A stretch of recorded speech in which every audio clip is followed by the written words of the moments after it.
मैं क्षेत्र में गई और मैंने लोगों से बातचीत की। लोगों ने कहा कि नरेश मीणा जो कुछ कर रहा है वो अच्छा है, लेकिन उनकी भाषा शैली अच्छी नहीं है। वो जो करते हैं वो उनकी छवि को नुकसान पहुंचा देता है। देखिए मैडम, जवाहर नवोदय विद्यालय का पढ़ा हुआ स्टूडेंट हूँ, राजस्थान विश्वविद्यालय से पढ़ा हुआ स्टूडेंट हूँ, इंग्लिश लिटरेचर से एमए है, हिस्ट्री इकोनॉमिक्स और इंग्लिश से बीए किया है। जो जैसे शब्दों में समझता है उसको वैसे शब्द बोलने पड़ते हैं। किसी का आत्मसम्मान है। अब आप मान लीजिए कोई भीड़ में बैठा हुआ है और आप उसके लात मार दे या आप शब्द कह दे। पता नहीं कि जिसको लात मारी उसने क्या कहा। मेरा बड़ा भाई है, मैंने गलती करी इसलिए मुझे लात मारी। मेरा भाई तो लात क्या मारी, मेरा भाई तो मुझे मार भी दे तब भी मैं सहन करूंगा। मेरा मैडम इतना प्यार है। तुम्हारे वीडियो यूट्यूबर्स कुछ दिखा दे वो अलग बात है। ये हजारों लाखों लोग जो मुझे प्यार कर रहे हैं ना, ये मेरे साथ जब रहते हैं तो मेरा स्वभाव जानते हैं। मैं जयपुर में किराए के मकान में रहता हूँ।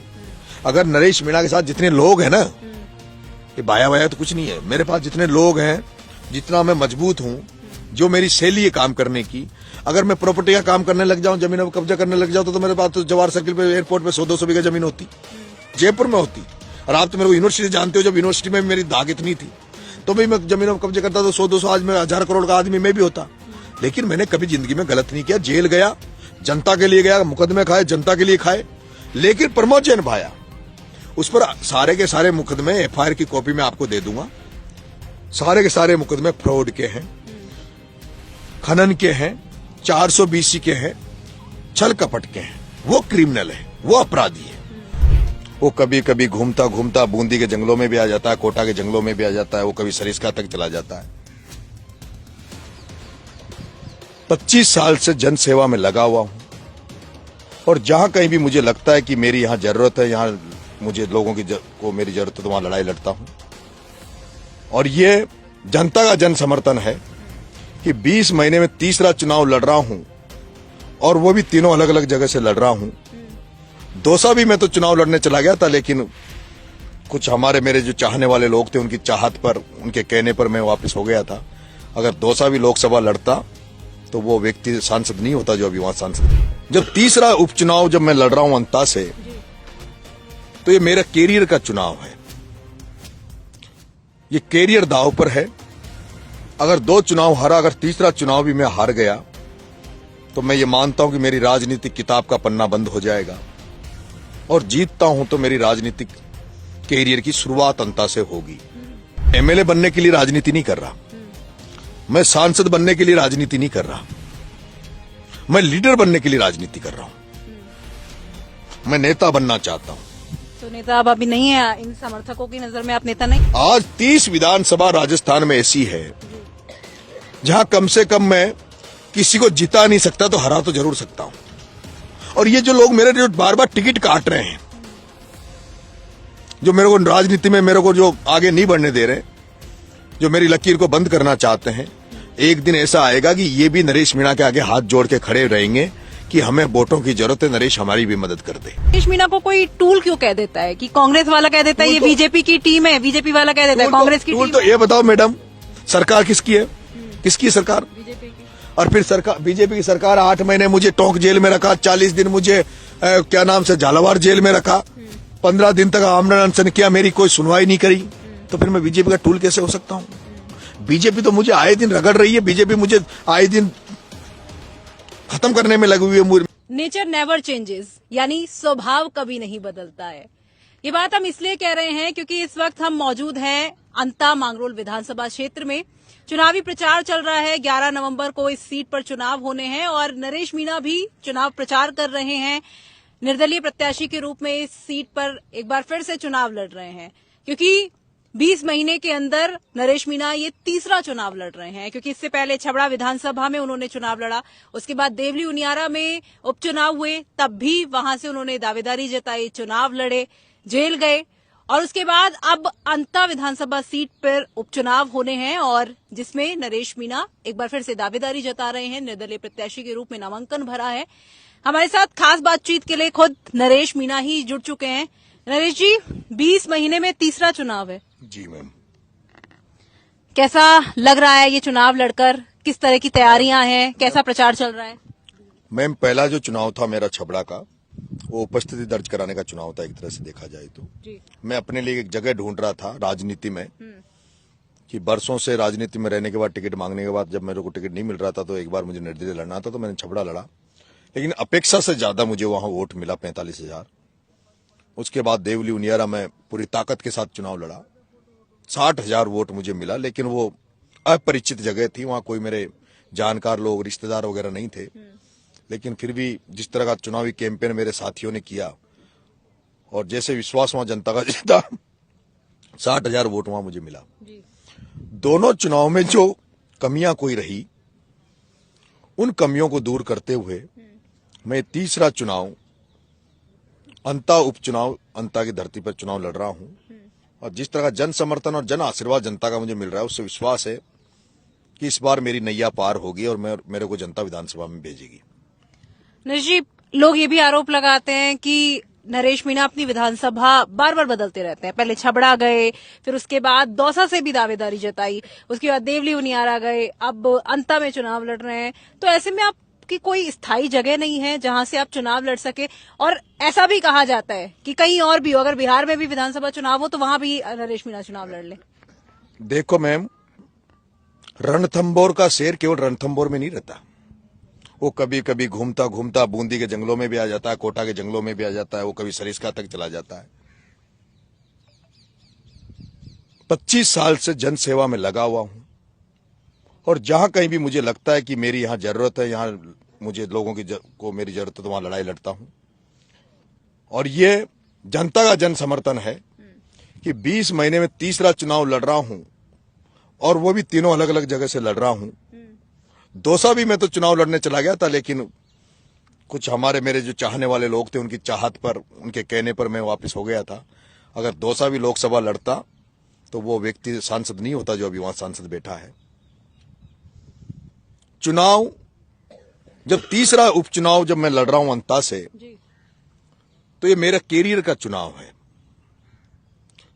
ये कैरियर दांव पर है। अगर 2 चुनाव हारा, अगर तीसरा चुनाव भी मैं हार गया तो मैं ये मानता हूं कि मेरी राजनीतिक किताब का पन्ना बंद हो जाएगा, और जीतता हूं तो मेरी राजनीतिक कैरियर की शुरुआत अंता से होगी। मुझे कुछ समर्थन मिला होगा, विश्वास मिला होगा अंता में।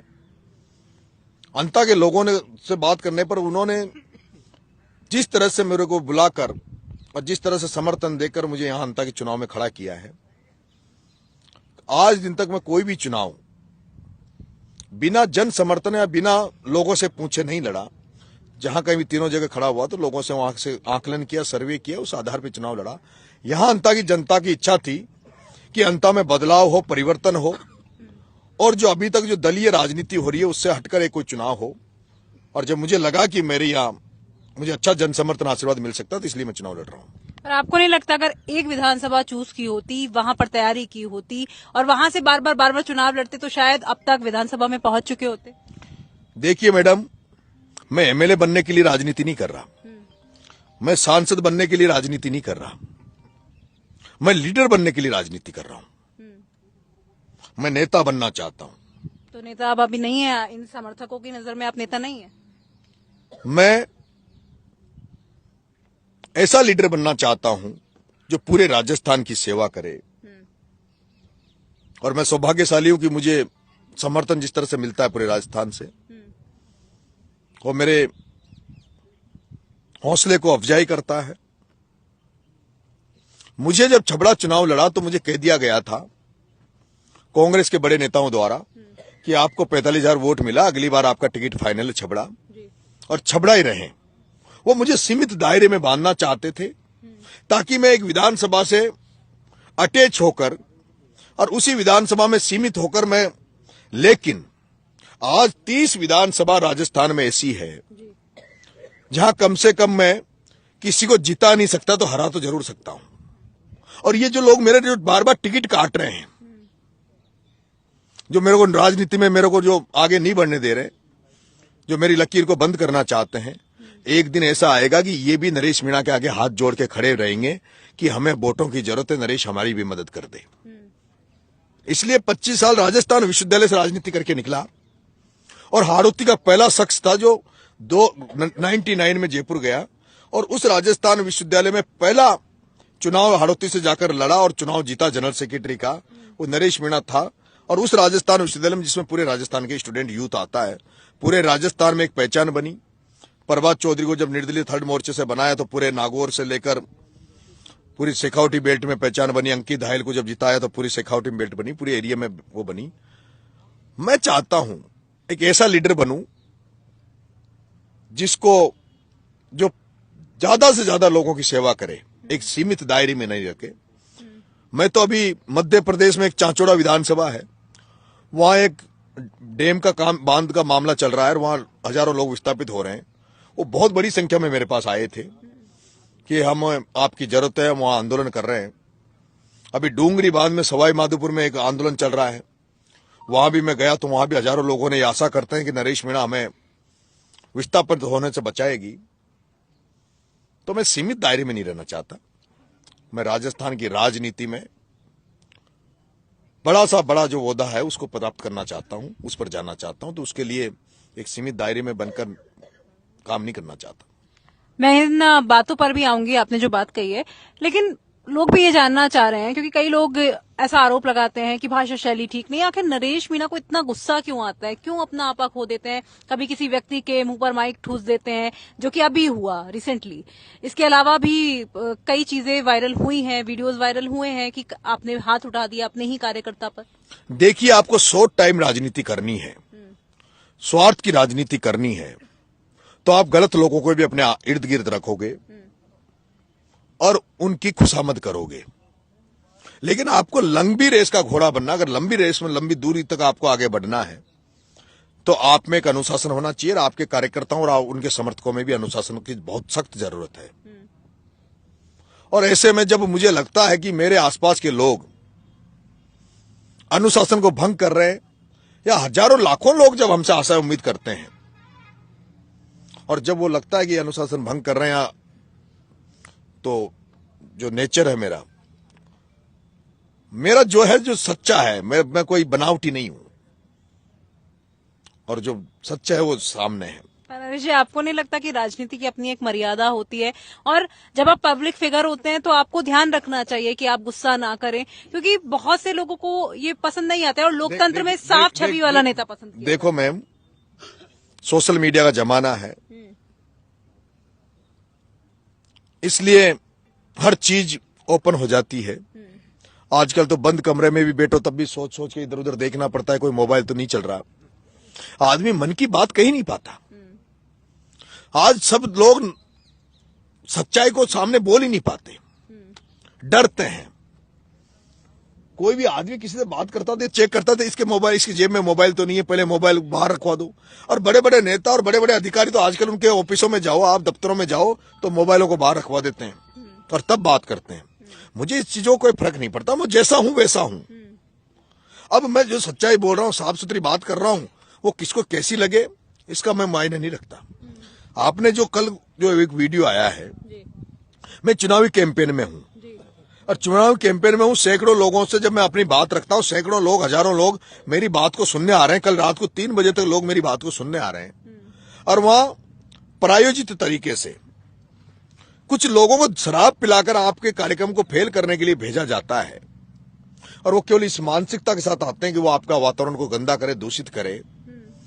उन लोगों का क्या इलाज है? क्या मैं या तो ये कह दूं कि भाई भैया ठीक है, मैं यहां कुछ नहीं बोल पाऊंगा, मैं जा रहा हूं छोड़ के, या उन शराबियों का, उन्हें इस तरह के गलत काम करने वालों का इलाज किया जाए? मैंने उसको तो यही तो बोला, भाई तेरे को आधा घंटा हो गया सुनते हुए, अब कृपा करके तू चुप हो जा।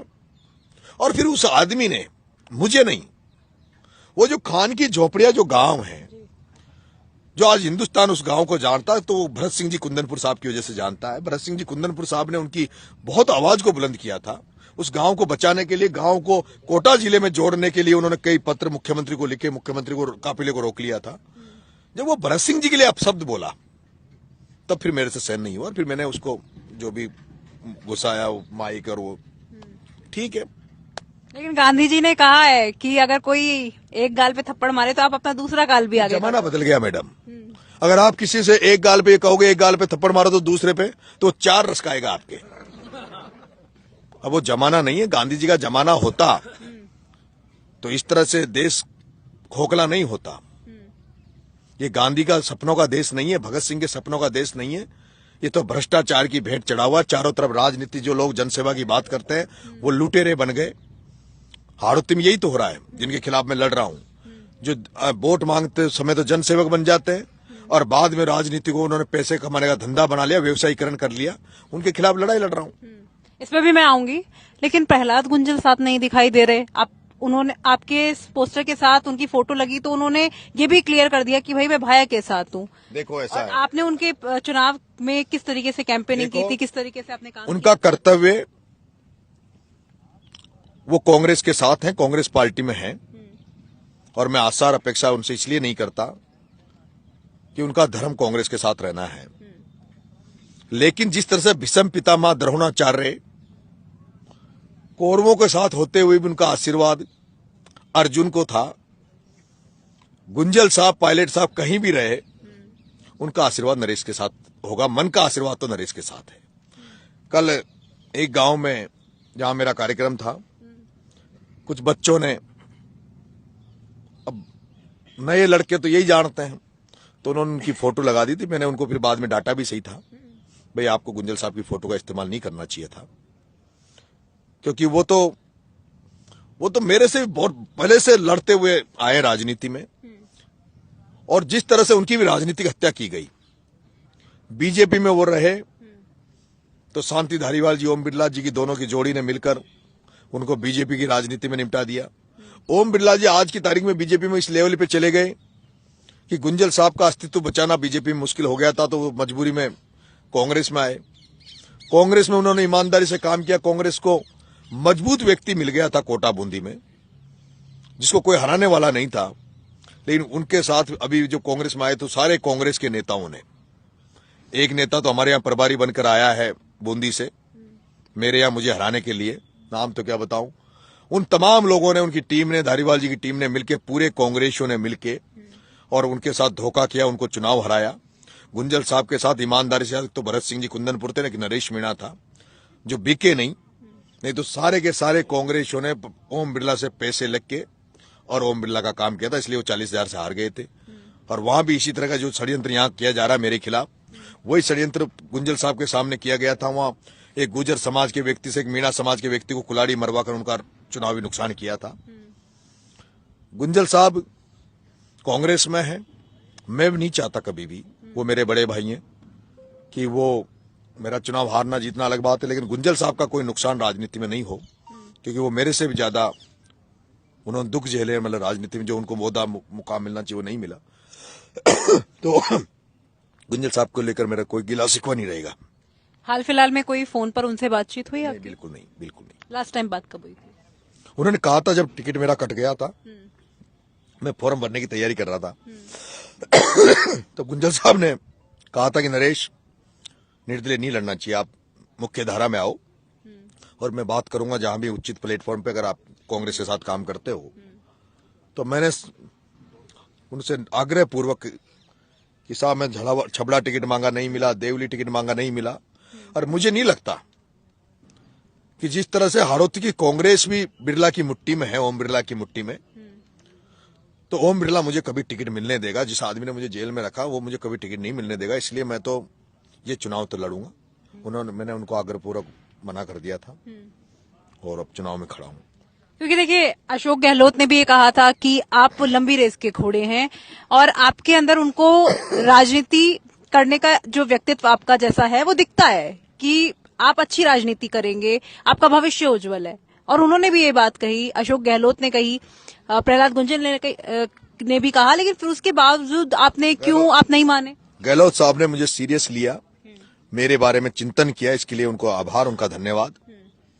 लेकिन गहलोत साहब को समझना चाहिए मेरी उम्र 40-44 साल हो गई, कब तक इंतजार करूंगा। 2002 में जनरल सेक्रेटरी बना था राजस्थान विश्वविद्यालय से, एनएसयूआई से।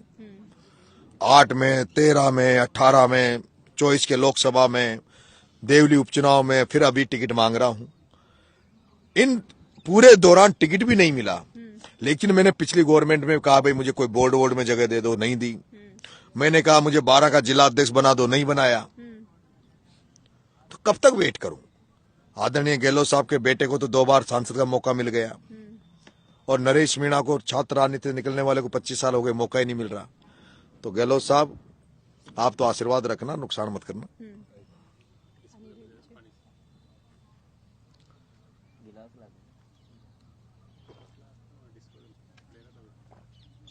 क्या यही वजह मानते हैं कि थोड़ी राह भटक गई थी और 2013 में बीजेपी के थोड़े करीब चले गए थे, और वसुंधरा राजे ने भी कहा था कि आपको टिकट मिल जाएगा बीजेपी से? देखिए मैडम, वसुंधरा राजे जी तो मेरे को टिकट दे रही थी।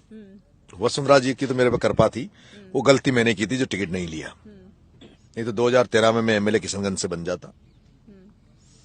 2008 में मैंने बीच में भारतीय जनता पार्टी ज्वाइन कर ली थी, और उसका कारण यह था कि मेरे पिताजी ब्लॉक कांग्रेस के अध्यक्ष रहे हैं 2000 में। मैं एनएसयूआई से जनरल सेक्रेटरी रहा हूं, राजस्थान विश्वविद्यालय से, और प्रदेश का जनरल सेक्रेटरी मैं एनएसयूआई से रहा हूं। लेकिन एक बार मेरे पिताजी का नंबर प्रधान बनने का आया, और जो ब्लॉक कांग्रेस के अध्यक्ष थे तात्कालिक समय में शिवनारायण जी नागर यहाँ जिला अध्यक्ष थे। उस दौरान भी प्रमोद जैन भाया ने पहले तो मेरे पिताजी को पंचायत समिति का चुनाव हरवाने के लिए, कांग्रेस में रहते हुए मेरे पिताजी को चुनाव हरवाने के लिए हमारी पंचायत समिति में एक मीणा सरपंच को खड़ा कर दिया था, और 500 वोट ले गया था। लेकिन हम भगवान की दया से हम चुनाव जीत गए थे डायरेक्टर पंचायत समिति का। और जब प्रधान बनने का पिताजी को नंबर आया, जब सिंबल आया, तो इस प्रमोद जैन भाया ने उस सिंबल को ही गायब कर दिया था। सिंबल नहीं आया था यहाँ, ये सिंबल ही खरीद, पूरे पंचायत समिति के पंचायत के सिंबल ही खरीद लेता था। सेम एक बार ऐसा ही हुआ जब इसने 25 लाख में पूरे जिले के सिंबल खरीद के ले आया था ये, और वो मैं छीन कर हमने सिंबल बांटे थे। ये व्यक्ति ने केवल कांग्रेसियों को मारा, और सच्चे कांग्रेसियों को प्रमोद जैन भाया ने यहां मारा है। शिवनारायण को घर बिठा दिया, मेरे पिताजी की राजनीतिक हत्या की। भरत मारन जो कांग्रेस के जिला प्रमुख थे उनको घर बिठा दिया। मनोज चौधरी जो पूर्व में प्रधान रहे किशनगंज के, वो इसकी वजह से जब उनको उसकी राजनीतिक हत्या कर दी तो वो बीजेपी में चले गए। सुनील जी गालव जो यहाँ नेर का वो है उसके अध्यक्ष रहे, वो सुनील जी गालव जो कांग्रेस के वरिष्ठ नेता थे, जिला अध्यक्ष रहे, वो सुनील जी गालव बीजेपी में चले गए। अजीत सिंह जी माथनी जो प्रधान रहे वो बीजेपी में चले गए। दिनेश जी यादव जो पीसीसी के पदाधिकारी रहे, कांग्रेस में वरिष्ठ नेता थे, वो बीजेपी में चले गए। एक भी वैसा व्यक्ति जो सच्चा कांग्रेसी था आज 12 में वो आपको कांग्रेस में नजर नहीं आएगा। या तो वो बीजेपी में चले गए या घर बैठ गए। एक नाम भूल गया मैं, निर्मल माथोरिया जो यूथ के जिला अध्यक्ष थे वो बीजेपी में चले गए। और अब जो कांग्रेस में जो लोग हैं वो लोग हैं प्रदीप काबरा, डाबरा, विष्णु गर्ग, पेतरा, जितने लोग भी प्रॉपर्टी डीलर हैं, आबकारी का काम करते हैं, ठेकेदारियां करते हैं, गुंडे बदमाशी करते हैं, वो तमाम लोग प्रमोद जैन भाया के द्वारा कांग्रेस में हैं। उन्हीं को जिला परिषद पंचायत राज के टिकट मिलते हैं। बड़ा चुनाव ये किसी को नहीं देता, बड़ा टिकट किसी को देता नहीं है। सांसद का नंबर आता तो 3 बार 4-4 लाख वोटों से हार गया, लेकिन दूसरा नहीं, या तो प्रमोद जैन भाया जी लड़ेंगे या उर्मिला जैन जी लड़ेगी। जिला प्रमुख का नंबर आया, लोग सपना देख रहे थे पंचायत राज में नंबर आ जाएगा, जनरल वाले सोच रहे थे हमारा नंबर आ जाएगा, प्रमोद जैन भाया तो एमएलए मंत्री बन गया, घर वाली लड़ ली तो हमें नंबर दे देगी। लेकिन जैसे जिला प्रमुख का नंबर आया, उर्मिला जैन को लड़ा दिया। उर्मिला जैन की 12 सीटें आई, 13 सीटें बीजेपी की आई, लेकिन इनके एक भाई हैं प्रताप सिंह भी, उन्होंने 1 सीट बीजेपी का बेच के इनको दे दिया और 13 सीट लेकर उर्मिला जैन को वो बना दिया। यहाँ बहुत सारे छात्र जो कांग्रेस की राजनीति में आना चाहते हैं, जो एनएसयूआई यूथ कांग्रेस से निकलकर आगे बढ़ना चाहते हैं, वो सपने देख रहे थे यूथ कांग्रेस में हमारा नंबर आएगा तो यश भाया को यूथ कांग्रेस का जिला अध्यक्ष बना दिया। कांग्रेस में कोई भी पार्टी में ये जरूरी नहीं कि सारे लोग एक मत ही चले। कांग्रेस में अपन गुटबाजी देख रहे हैं, डोटासरा अलग जी भाग रहे हैं, पायलट साहब अलग हैं, गहलोत साहब अलग हैं। क्या ये तीनों एक जगह एक घर में रह सकते हैं क्या? ऐसे 12 में भी बहुत ऐसे कांग्रेसी हैं जिनकी विचारधारा इससे नहीं मिलती, जिनके विचार नहीं मिलते, लेकिन इसने जिला कांग्रेस कार्यालय अपने घर में खोल रखा है। वहां दूसरे विचार वाला व्यक्ति इसके घर पे नहीं जा सकता। कुल मिला के जब भी एमएलए मंत्री बनता, सत्ता में आता है, सत्ता में आते ही तुरंत सबसे पहले तो बैठक बुलाता है।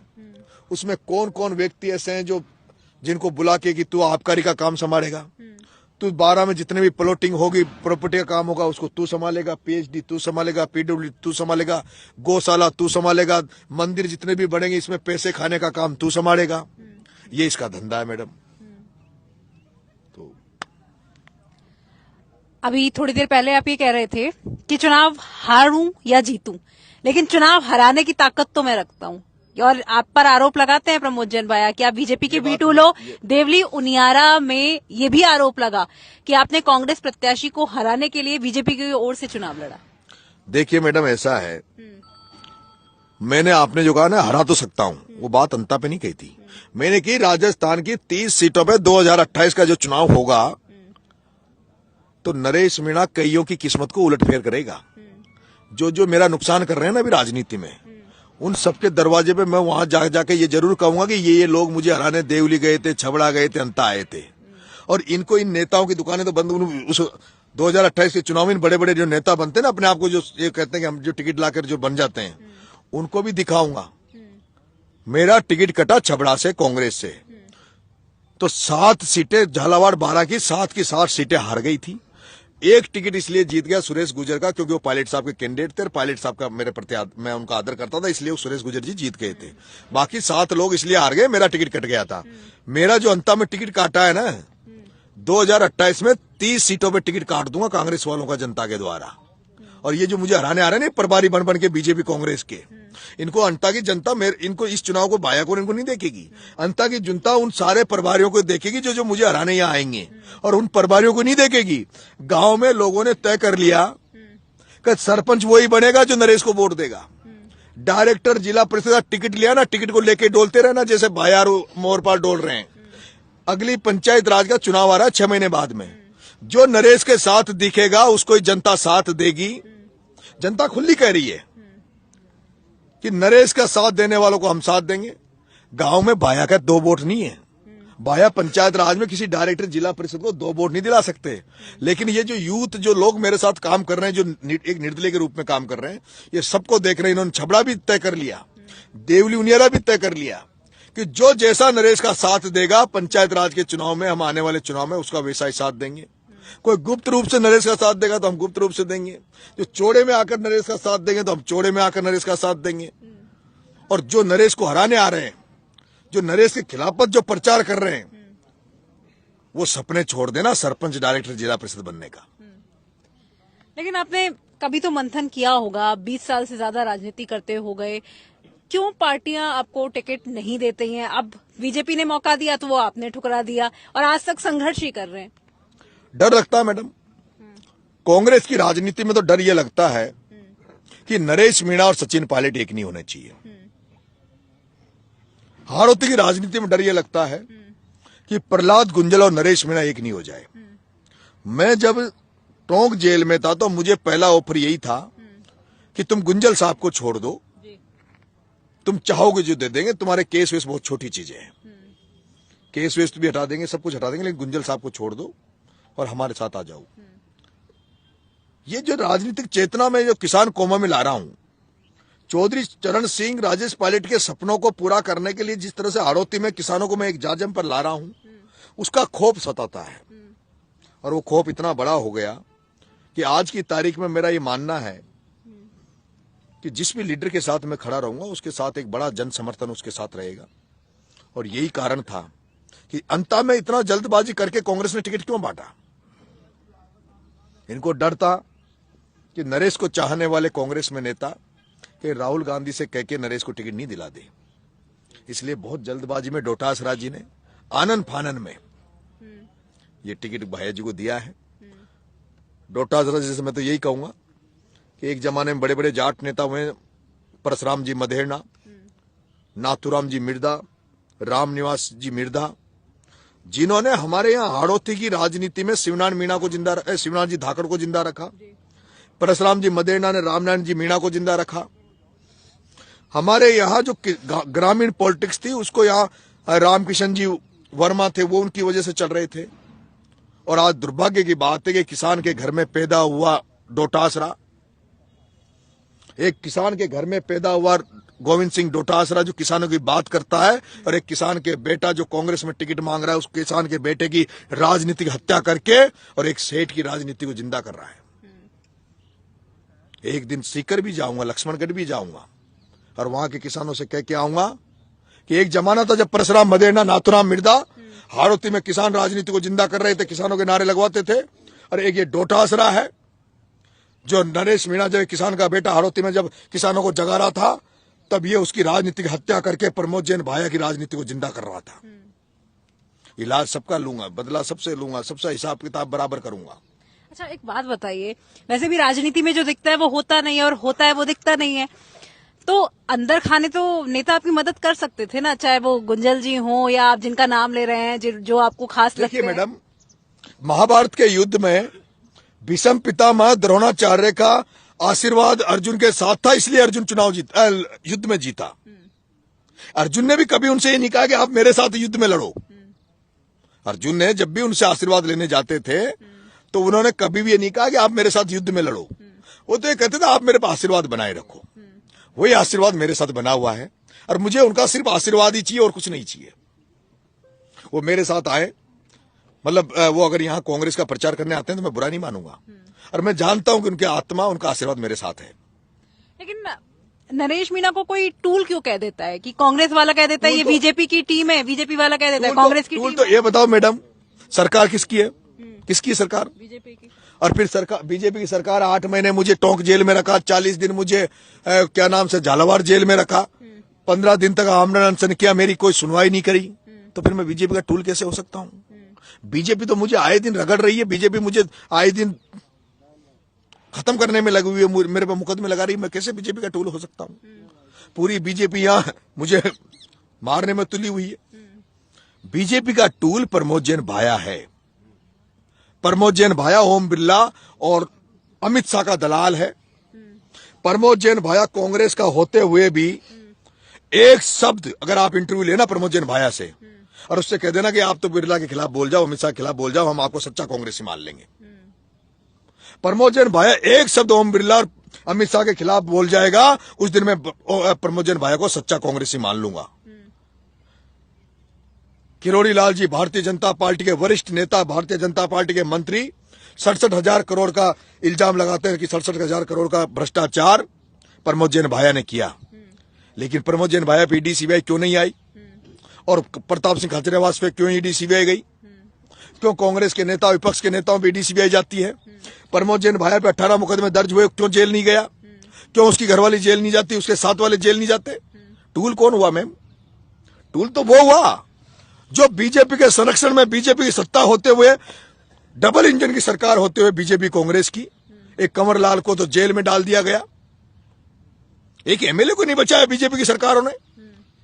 क्योंकि कंवर लाल को इसलिए जेल में डाला क्योंकि इस 12 में पहली बार बीजेपी के एक एमएलए ने हिम्मत करके और प्रमोद जैन भाया के खिलाफ मुकदमे दर्ज करा दिए थे। यहां प्रमोद जैन भाया के खिलाफ सिंगल कांग्रेसी, बीजेपी, सिंगल बीजेपी का व्यक्ति जुबान नहीं निकालता प्रमोद जैन भाया के खिलाफ। ये तो नरेश मीणा जो बोलता है, और कांग्रेस में रहते हुए बोला। जब मैं कांग्रेस में था, जब प्रमोद जैन भाया यहाँ बजरी बेच रहा था, बजरी माफिया का काम कर रहा था, भू माफिया का काम कर रहा था, जब नरेश मीणा ने बजरी का डंपर पकड़ाया, 1 महीने जेल में उसने डाला मुझे।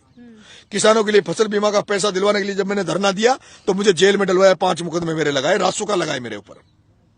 तो मैं हूं जो लड़ रहा हूं, कोई लड़ने वाला नहीं है। इसलिए हाड़ौती की जनता खड़ी है साथ कि कोई लड़ाका आया, लड़ने वाला आया है। और आप कह रहे हो ना, खान की झोंपड़िया में आप ये किसी को तड़ी मार देते हो, किसी के जूत दे देते हो। यहाँ की जनता ढूंढ रही है ऐसा नेता है, ऐसा लड़ाका है, ऐसा चमाटा देने वाला है जो थानेदार किसी से पैसा नहीं मांगे, तहसीलदार किसी से रिश्वत नहीं खाए, भ्रष्टाचार खत्म हो जाए।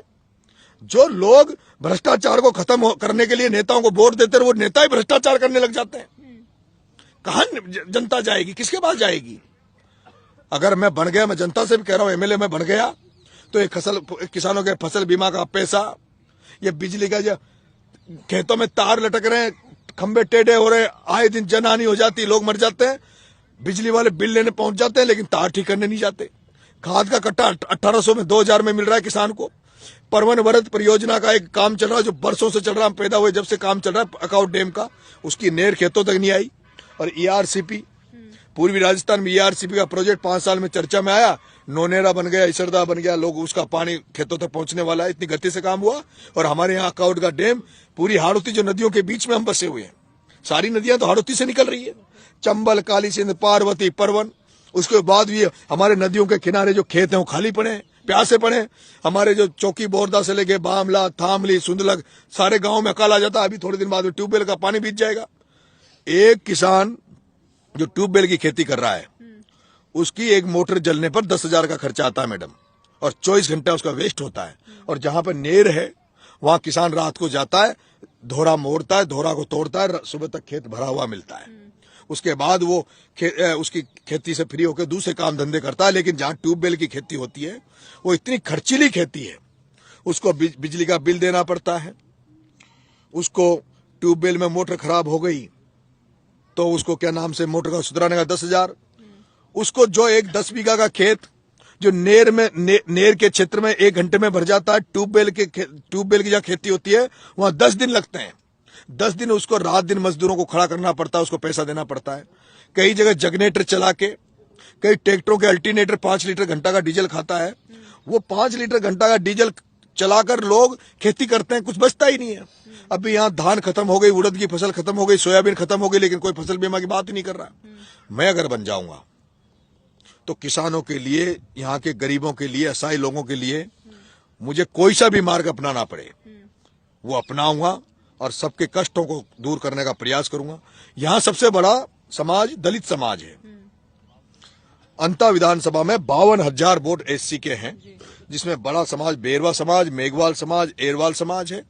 उसके अलावा छोटे धोबी समाज, वाल्मीकि समाज, ये समाज है। लेकिन एक भी गांव में मुझे दलित समाज के गांव में बाबा साहब भीमराव अम्बेडकर की मूर्ति नजर नहीं आई। एक ही गांव में इस तरह का स्मारक नजर नहीं आया। मैं दलित समाज से कहता हूं कि नरेश मीणा को एमएलए बना दोगे, जहां कहीं भी दलित समाज की बस्तियां हैं, जहां कहीं भी है, वहां शानदार स्मारक बाबा साहब भीमराव अम्बेडकर का बनाऊंगा। ऐसा स्मारक बनाऊंगा जहां लाइब्रेरी खोलूंगा, लाइब्रेरी विधायक कोष से लाइब्रेरी बनाऊंगा। वहां ऐसा स्थान बनाऊंगा बैठने का जहां दलित भाई अखबार पढ़े, न्यूज सुने, टीवी लगवाऊंगा। और वहां एक लाइब्रेरी जहां लोग शिक्षा प्राप्त करें, बाबा साहब अम्बेडकर के विचारों को लोग सुने, सीखे। इंकलाब का नारा लेकर निकला हूं, भगत सिंह की फोटो लेकर निकला हूं। भगत सिंह ने भी देश की आजादी के लिए इंकलाब का नारा दिया था, क्रांति के लिए नारा दिया था कि देश में जनजागृति आए, लोग देश के प्रति प्रेम करके देश को आजाद कराने के लिए क्रांति करें। इंकलाब की हाड़ौती को भी जरूरत है, हाड़ौती को बदलाव की जरूरत है, हाड़ौती को परिवर्तन की जरूरत है, हाड़ौती को रूढ़िवादी राजनीति से हटकर एक नई राजनीति पैदा करने की जरूरत है। यहाँ का धाकड़ समाज प्रतिनिधित्व मांग रहा है, यहाँ का माड़ी समाज, गुजर समाज, मीणा समाज, सारे लोग राजनीतिक प्रतिनिधित्व चाहते हैं। ये जो किसान कौम है ये आर्थिक रूप से संपन्न होना चाहती है। सारी जहां भी आर्थिक रूप से संपन्न होने का, जैसे 2 थर्मल है हमारे, अडानी थर्मल है, चौकी थर्मल है। एक भी किसान की बेटे की वहां ना तो कोई जेसीबी चलती, ना कोई डंपर चलता है। अगर डंपर चल रहा है, राख में काम कर रहे हैं तो प्रताप सिंह भी प्रमोजन भाई के आदमी काम कर रहे हैं। प्रॉपर्टी का काम करे तो ये करे, पीडब्ल्यूडी पीएचडी के ठेके सारे ले तो प्रमोजन भाई के इर्द गिर्द करे। और यहाँ एक भी धाकर समाज, इन ये जो मैं किसानों के नाम लेता हूं, एक भी समाज में कोई एक क्लास का ठेकेदार नहीं है मैडम। हमारे यहाँ जितनी भी सड़कें बनती है सिक्योरिटी के लोग आके बनाते हैं। यहाँ थानों में जो सिपाही जो स्पेशल में लगे रहते हैं, जो कमाई करके थानेदार को देते हैं, थाने में, हर थाने में एक स्पेशल सिपाही मिलेगा आपको, जो वो पूरे लोगों को, जितने भी जो सट्टा वालों से उगाई, गलत काम करने वालों से उठाए, कोई गांव में मुकदमा हो गया तो उनसे उगाई, वो स्पेशल सिपाही करता है। वो एक भी थाने में लोकल सिपाही उस पर नहीं है। क्यों नहीं है? क्योंकि लोकल सिपाही होगा तो वो मानवीय दृष्टिकोण के हिसाब से किसी से रिश्वत लेने में थोड़ा उसके आंखों में शर्म होगी। लेकिन भरतपुर का व्यक्ति, सिक्योरिटी का व्यक्ति आकर उसको काहे की शर्म होती है? यहाँ पैसे कमाने आ रहे हैं, वो तो तनख्वाह के अलावा यहाँ रोज के पैसे कमाते हैं, जनता को लूटते हैं और पैसे लेके भरतपुर चले जाएंगे। नरेश मीणा बहुत सारे बदलाव करना चाहता है, इसलिए इंकलाब का नारा लेकर सड़कों पर उतर रहा है। पर जो जन समर्थन आशीर्वाद मिल रहा है उससे मुझे लगता है कि इस बार आपका भाई विधानसभा में जाएगा। बेशक आपने जो काम बताए वो इस क्षेत्र के लोगों के लिए उपयोगी हो सकते हैं, लाभकारी हो सकते हैं। और जब मैं क्षेत्र में गई और मैंने लोगों से बातचीत की, लोगों ने कहा कि नरेश मीणा जो कुछ कर रहा है वो अच्छा है, लेकिन उनकी भाषा शैली अच्छी नहीं है। वो जो करते हैं वो उनकी छवि को नुकसान पहुंचा देता है। देखिए मैडम, जवाहर नवोदय विद्यालय का पढ़ा हुआ स्टूडेंट हूँ, राजस्थान विश्वविद्यालय से पढ़ा हुआ स्टूडेंट हूँ, इंग्लिश लिटरेचर से एमए है, हिस्ट्री, इकोनॉमिक्स और इंग्लिश से बीए किया है। जो जैसे शब्दों में समझता है उसको वैसे शब्द बोलने पड़ते हैं। खानदानी घर में पैदा हुआ हूं, बुजुर्गों के पैर छूता हूं, युवा साथियों को गले लगाता हूं, माता बहनों के पैर छूता हूं, आदर सम्मान से बोलता हूं। लेकिन कोई व्यक्ति अगर आदर सम्मान नहीं की भाषा नहीं जानता, आदर सम्मान प्राप्त नहीं करना चाहता, तो वो जैसी भाषा प्राप्त करता है वैसी भाषा में बोलता हूँ। गले भी लगाते हैं और लात भी मारते हैं, ऐसे भी आरोप लगते हैं। मारता हूँ, कोई गलती करता तो मार देता हूँ, क्या फर्क पड़ता है। हर किसी का आत्मसम्मान है। अब आप मान लीजिए कोई भीड़ में बैठा हुआ है और आप उसके लात मार दे या आप शब्द कह दे। पता नहीं कि जिसको लात मारी उसने क्या कहा। मेरा बड़ा भाई है, मैंने गलती करी इसलिए मुझे लात मारी। मेरा भाई तो लात क्या मारी, मेरा भाई तो मुझे मार भी दे तब भी मैं सहन करूंगा। मेरा मैडम इतना प्यार है। तुम्हारे वीडियो यूट्यूबर्स कुछ दिखा दे वो अलग बात है। ये हजारों लाखों लोग जो मुझे प्यार कर रहे हैं ना, ये मेरे साथ जब रहते हैं तो मेरा स्वभाव जानते हैं। मैं तीखा बोलता हूं, लेकिन मैं फिर इनका परिवार का हिस्सा हूं। इनके हर सुख दुख में शामिल रहता हूं। घर में कोई शादी ब्याह होती तो मैं खड़ा रहता हूं। कोई घर में कोई परेशानी आ जाए तो मैं खड़ा रहता हूं। कहीं किसी को किसी भी तरह की जरूरत पड़ जाए तो मैं खड़ा रहता हूं। और जब डांट सुनते हैं, कौन डांट सुनेगा, कौन लात सुनेगा। माँ बाप अपने बच्चों को पीटते हैं तब बच्चे सहन कर लेते हैं। कोई दूसरा माँ बाप नहीं मार सकता। जिसके प्रति आपकी चाहत होगी,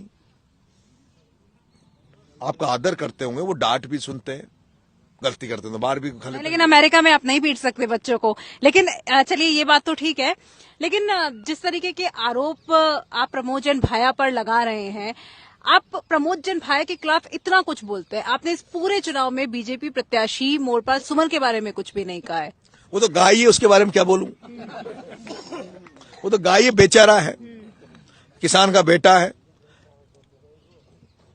लेकिन अभी मुझे आज ही पता लगा कि वो 2008 में जेल गए थे। अच्छा।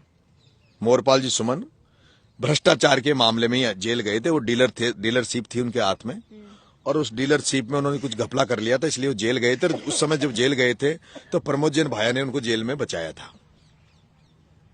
प्रमोद जैन भाया ने उन पर कृपा करके जेल से उसको बचाया था, सुमन साहब को।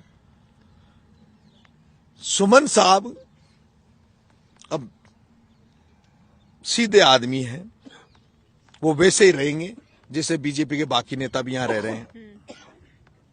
भाया के सामने कुछ बोल नहीं पाएंगे, कुछ तीखर तेवर अपना नहीं पाएंगे। थानेदार से ओए थानेदार नहीं कह सकते।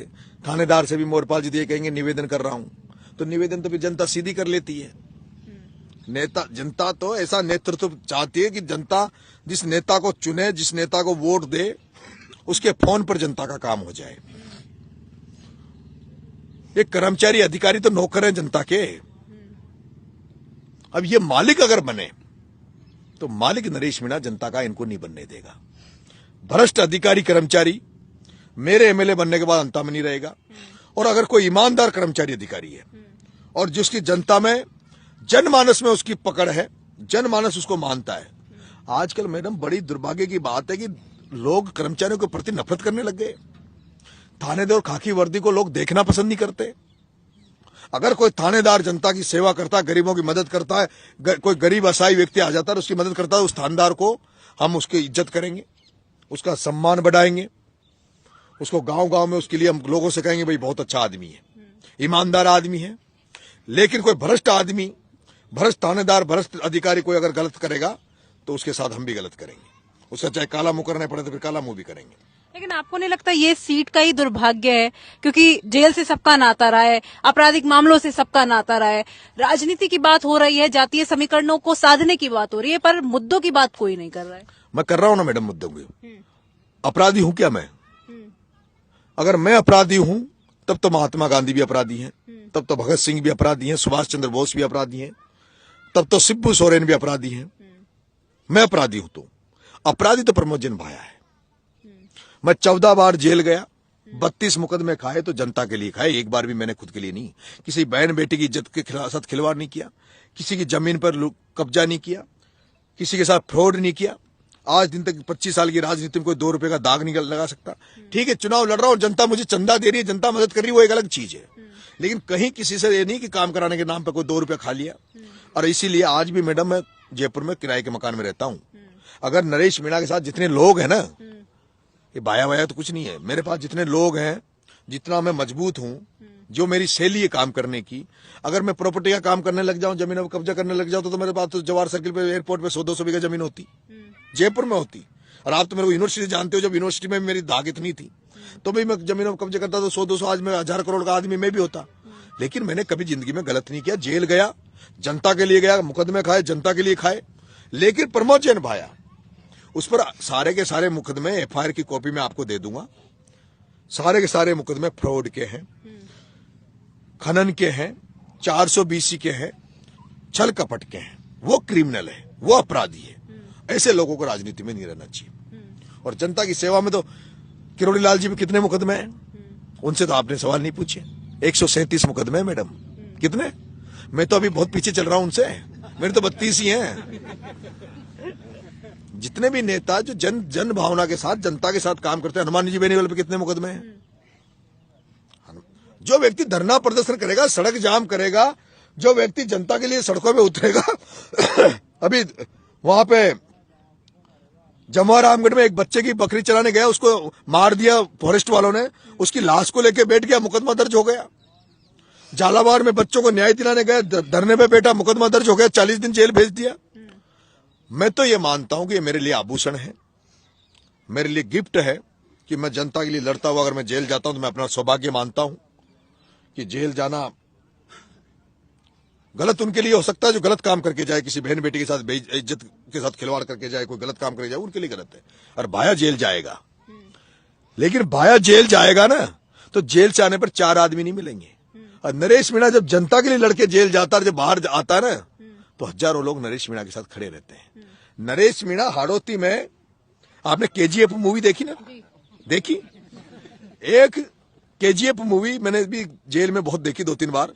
उसमें गरुड़ा रहता है, वो एक पूरी माइनिंग के उसमें उसका कब्जा रहता है, जहां करोड़ों का धंधा होता है। और वहां जो मजदूरों की हालत होती है, वो शोषण करता है, उनकी हत्याएं करवाता है, जो उसके खिलाफ बोलता नहीं है।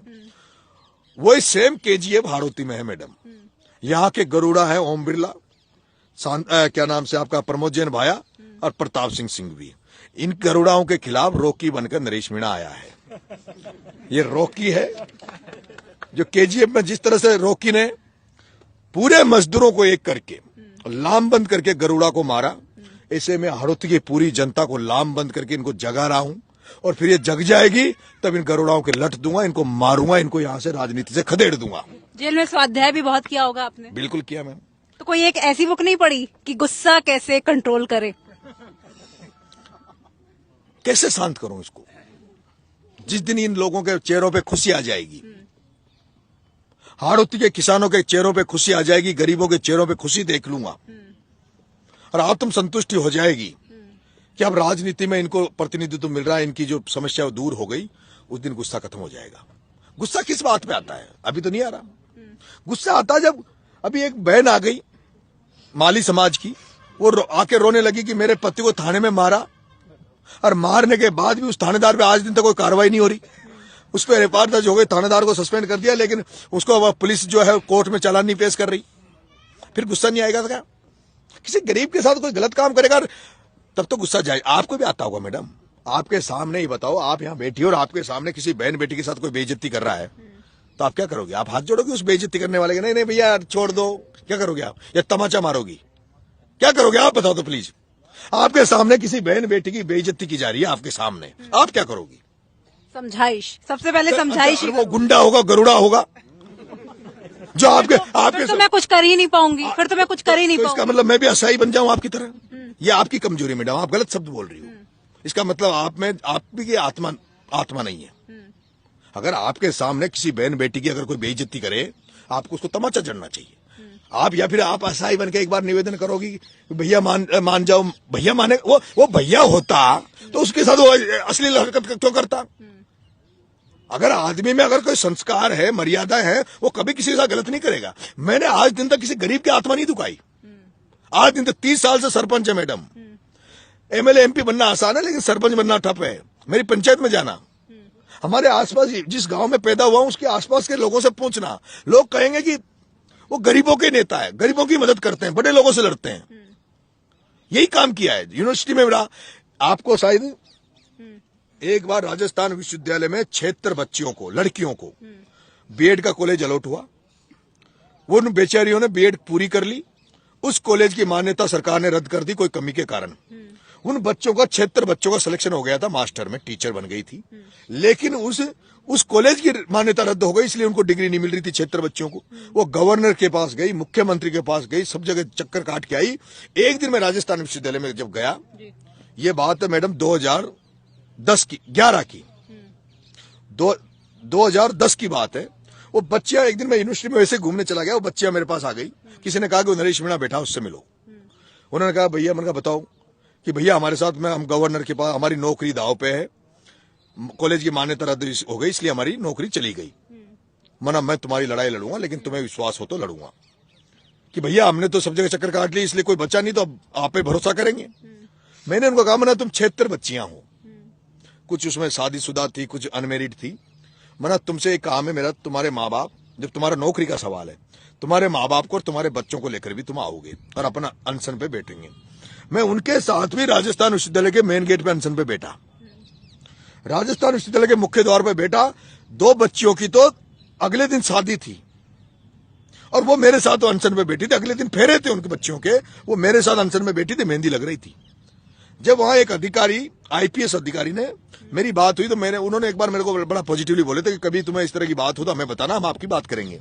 मैंने उनको कहा, मैंने कहा साहब ये बच्चियां यहाँ बैठी है, रात के समय कोई भी इनके साथ कोई बात हो गई तो सरकार को भारी पड़ जाएगा और आपके प्रशासन को भारी पड़ जाएगा।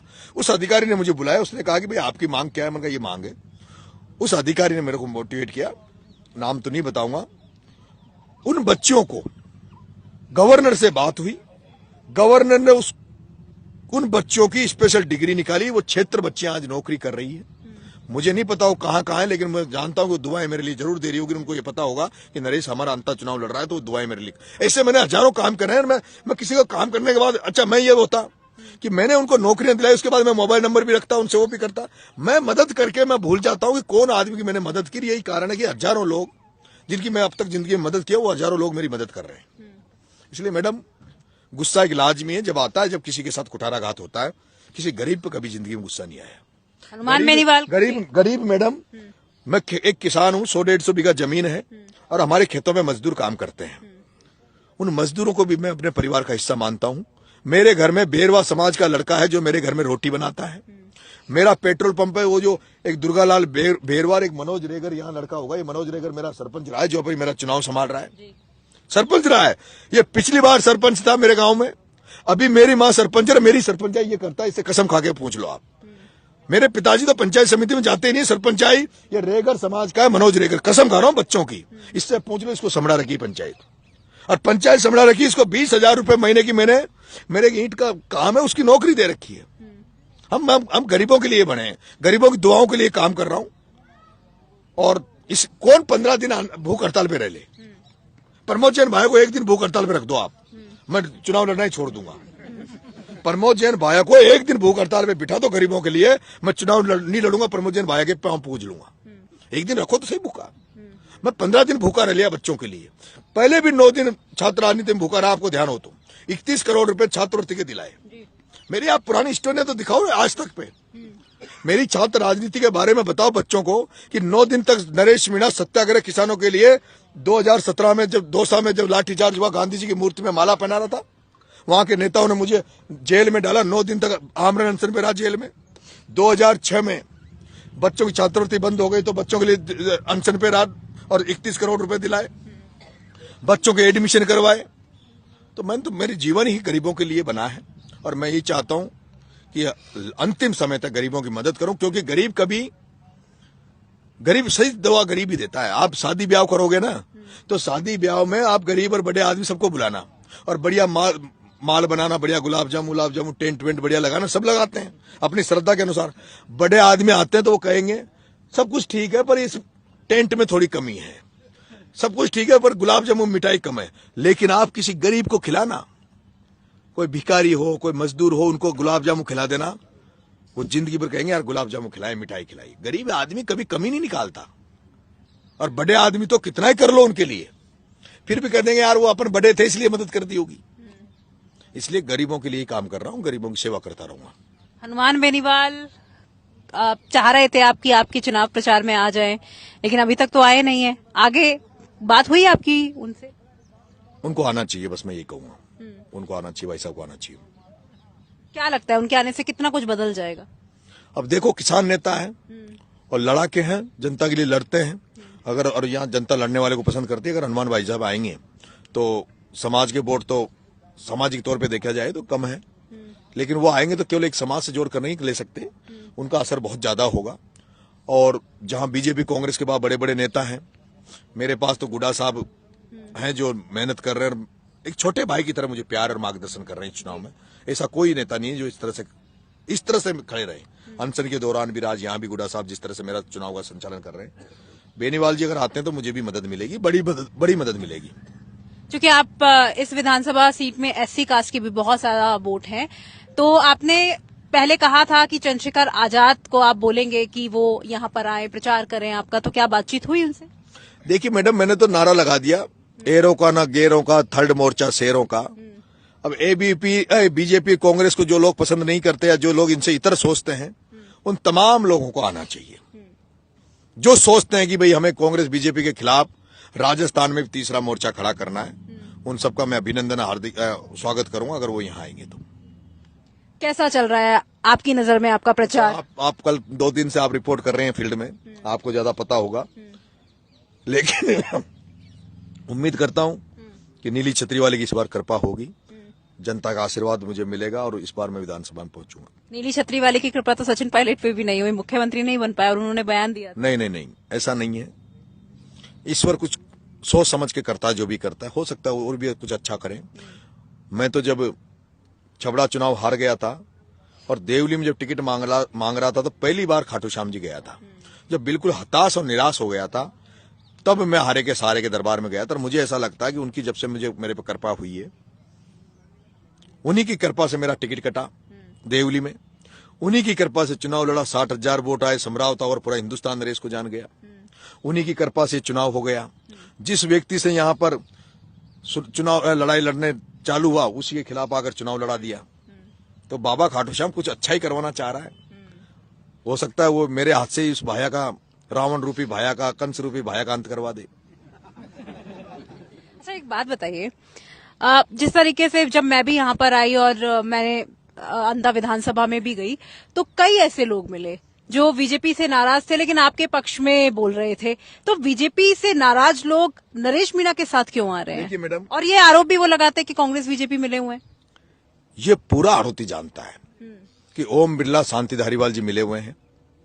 पहले 2 बात चलती थी कि ओम बिरला जी और शांति धारीवाल जी मिले हुए हैं, और 12 में प्रमोजन भाया और प्रताप सिंह भी मिले हुए हैं। लेकिन एक नया गठजोड़ हुआ है अब ओम शांति तो मिले हुए हैं ही हैं, पर ओम भाया भी मिले हुए हैं। ओम भाया भी मिले हुए और सब कुछ मिलकर काम धंधे हैं, सारे क्रेशर इनके जॉइंट है। एक गाद का काम चल रहा है, बनास का, बजरी का, उसमें भी ये लोग सब पार्टनर हैं।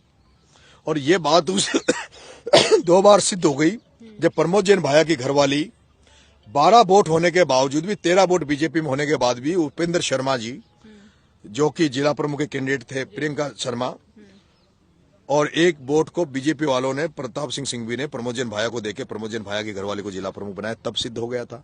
और दूसरा सिद्ध जब हुआ जब प्रमोद जैन भाया पे मुकदमे लगे, भ्रष्टाचार के आरोप लगे, उसके बावजूद भी कोई कार्रवाई नहीं हुई, ना ईडी आई ना सीबीआई। तो ये सारी जनता आरोपी की जानती है, सब मिले हुए हैं। बीजेपी वाले, बीजेपी और कांग्रेस में टकरार रहती है। फूल में वोट देने वाला पंजे में नहीं देता, पंजे में वोट देने वाला फूल में नहीं देता।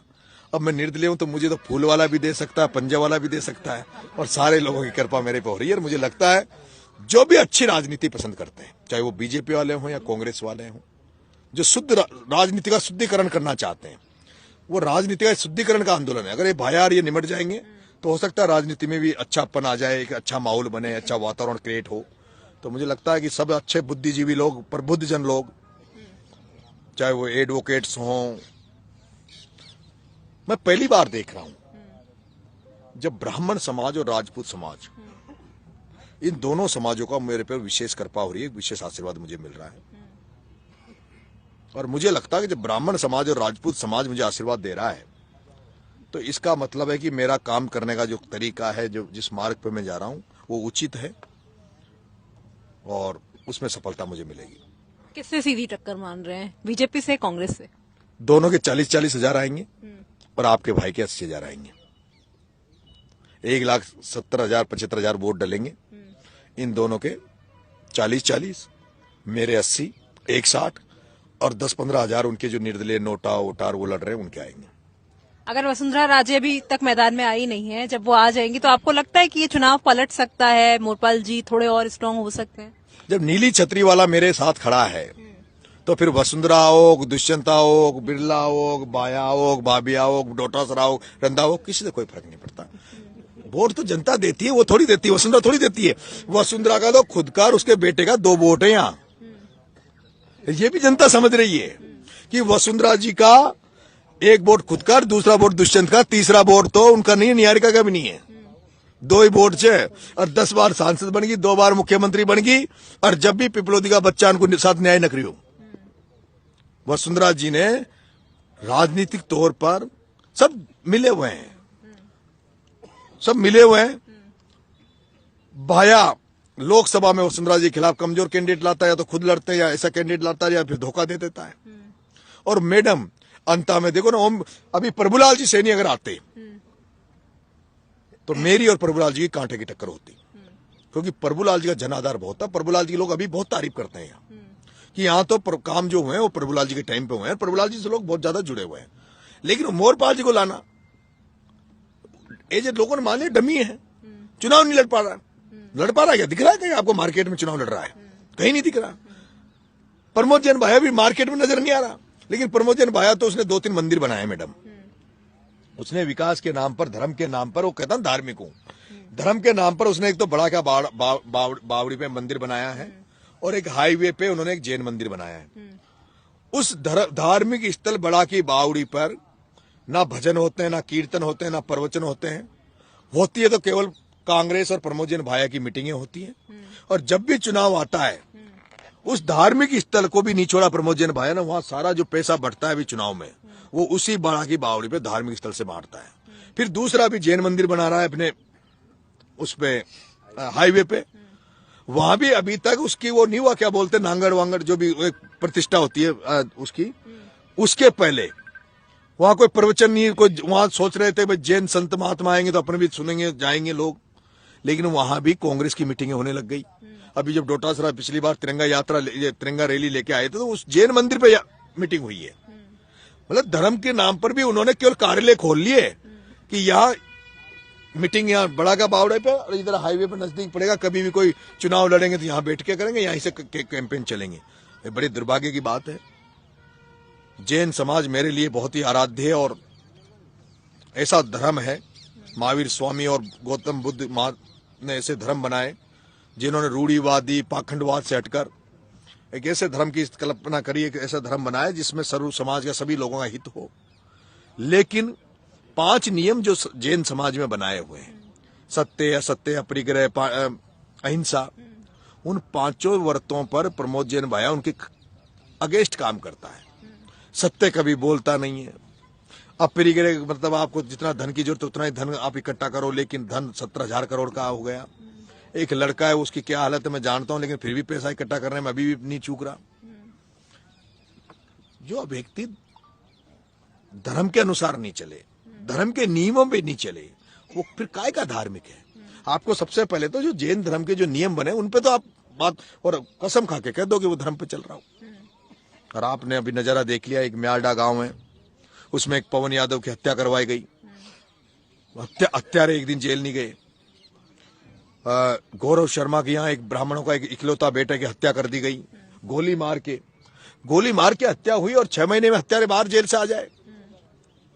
पॉलिटिकल संरक्षण, तो ये बहुत गलत राजनीति है, दूषित राजनीति। इसको बदलना चाहता हूँ, नई राजनीति पैदा करना चाहता हूँ।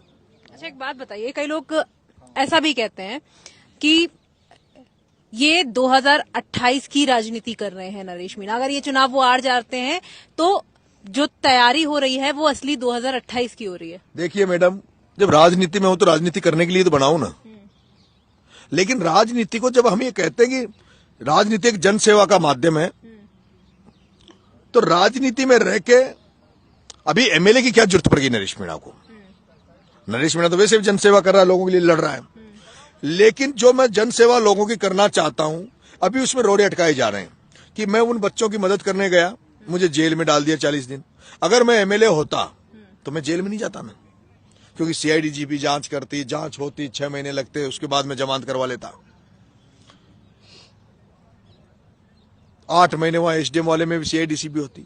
इसलिए मैं एमएलए, मैं कह रहा हूं जनता को कि मुझे एमएलए बनाओ, ताकि मुझे जो रोड़े अटकते हैं ये जो जन सेवा में, वो रोड़े नहीं अटके।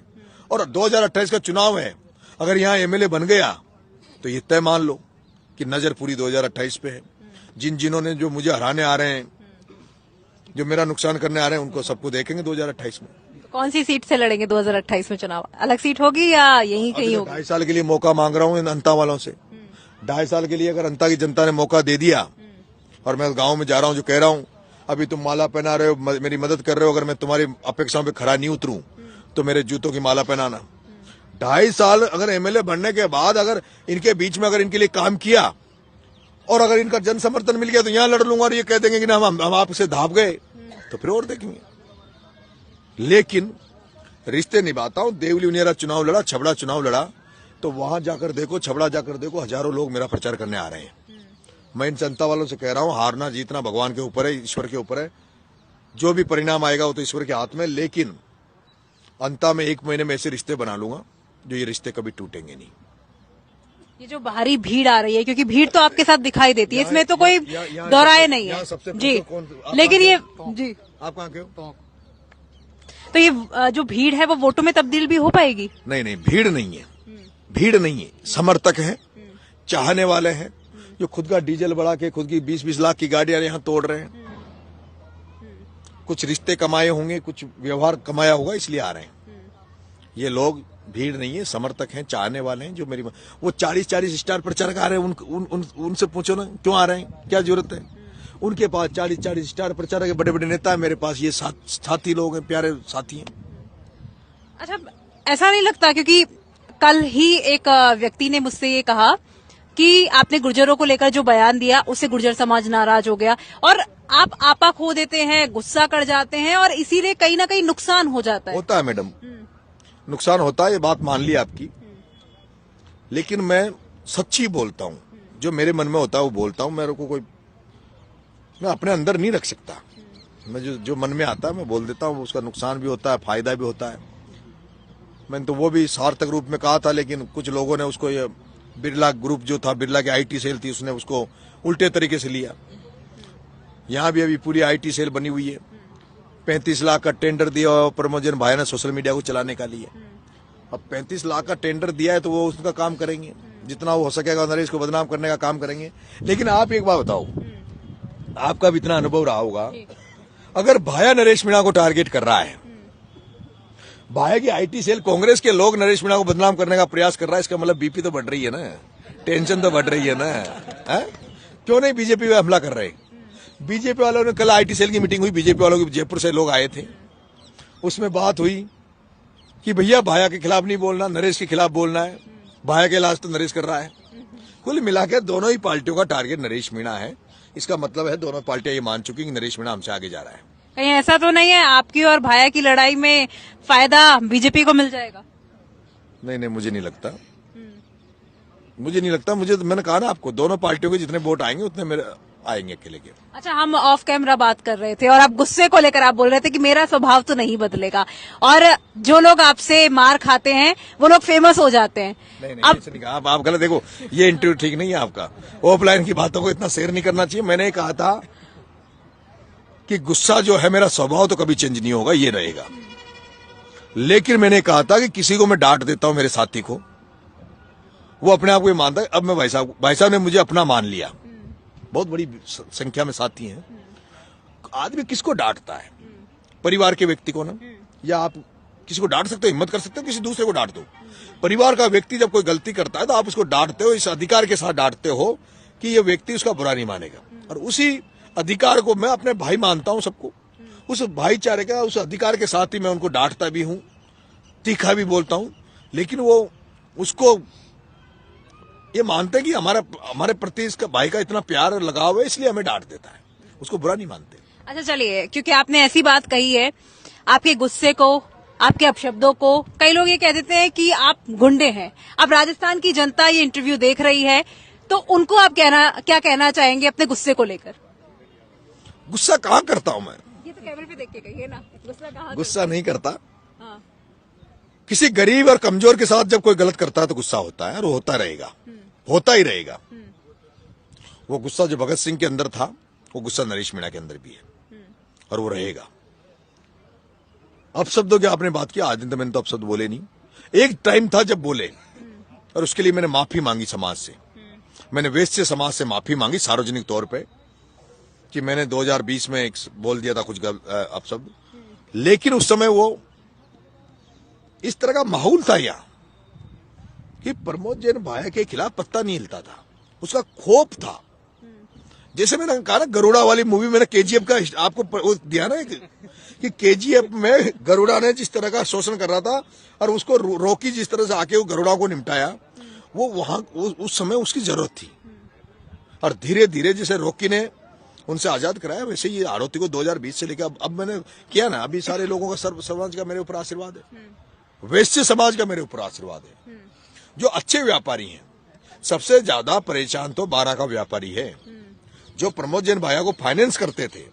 प्रमोद जैन भाया को जो मंडी के जो आड़तिया, जो व्यापारी जो इसकी मदद करते थे, चुनाव लड़ाते थे, ये जब निर्दलीय चुनाव लड़ा, अंता से जब चुनाव जीता, पूरे 12 के व्यापारी घर घर जाके इसके लिए वोट मांग रहे थे। उनको सबसे ज्यादा मैडम इसने शोषण किया है। उनको किसी को 4.5 करोड़ के नीचे दे रखा है, किसी को 10 करोड़ के नीचे दे रखा है। बहुत बुरी स्थिति, मैं आपको इंटरव्यू करवा दूंगा। चलिए 3 मुद्दे बता दीजिए, अगर आप विधायक बन जाते हैं अंता के, तो कौन से 3 प्रमुख काम आप प्रमुखता के साथ करेंगे? भ्रष्टाचार मुक्त अंता बनाऊंगा। किसानों की जो फसलें चौपट हो गई, बरसाती फसलें, उनको फसल बीमा का पैसा दिलवाऊंगा। और दलित समाज के हर गांव में बाबा साहब भीमराव अंबेडकर के स्मारक बनाऊंगा। 3 के अलावा 1-2 और जोड़ दूं। मांग रोड से अंता का रोड ठीक करवाऊंगा। अंता में बरसों से बस स्टैंड की लोग मांग कर रहे हैं, उसका बस स्टैंड बनवाने का प्रयास करूंगा। परवन वरहत परियोजना का नहर का पानी किसानों के खेतों तक पहुंचाने का काम करूंगा। हर साल जो किसानों को इस समय आने पर खाद की लाइन में लगना पड़ता है, काला बाजारी का सामना करना पड़ता है, उससे निजात दिलाऊंगा। किसानों को समर्थन मूल्य पर कांटा समय पर लगवाऊंगा, क्योंकि यहां होता है कि जब किसान माल बेचने जाता है, माल जब किसान बेच चुका होता है, उसके बाद कांटे लगते हैं, जिसका फायदा कोई दूसरे लोग उठाते हैं।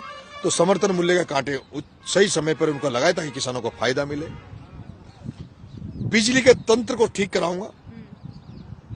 अगर बिजली विभाग ने ठीक नहीं किया तो बिजली के बिलों को मांगने का अधिकार बिजली विभाग का नहीं रखने दूंगा। ये मेरे बिल्कुल। तो क्या ऐसे घोषणा पत्र मान लिया जाए नरेश मीणा? बिल्कुल घोषणा पत्र मान लिया जाए इसको। चलिए आखिरी सवाल, जीत का कितना विश्वास है? कंफर्ट फील कर रहा हूँ, 200% विश्वास है छबड़ा और देवली उनियारा को देखते हुए। बिल्कुल। तो देखिए, एक लंबी बातचीत हमने नरेश मीणा से की, तमाम मुद्दों को लेकर बातचीत करने की कोशिश की, और इस बार नरेश मीणा कॉन्फिडेंट नजर आ रहे हैं और उनका ये कहना है कि देवली उनियारा और छबड़ा से ज्यादा जीत का उन्हें विश्वास है। प्रमोद जैन भाया पर काफी सारे आरोप लगाए और बीजेपी के प्रत्याशी को उन्होंने प्रमोद जैन भाया का टूल बता दिया है। कैमरा पर्सन मनीष के साथ मैं आंचल गुप्ता, राजस्थान तक के लिए।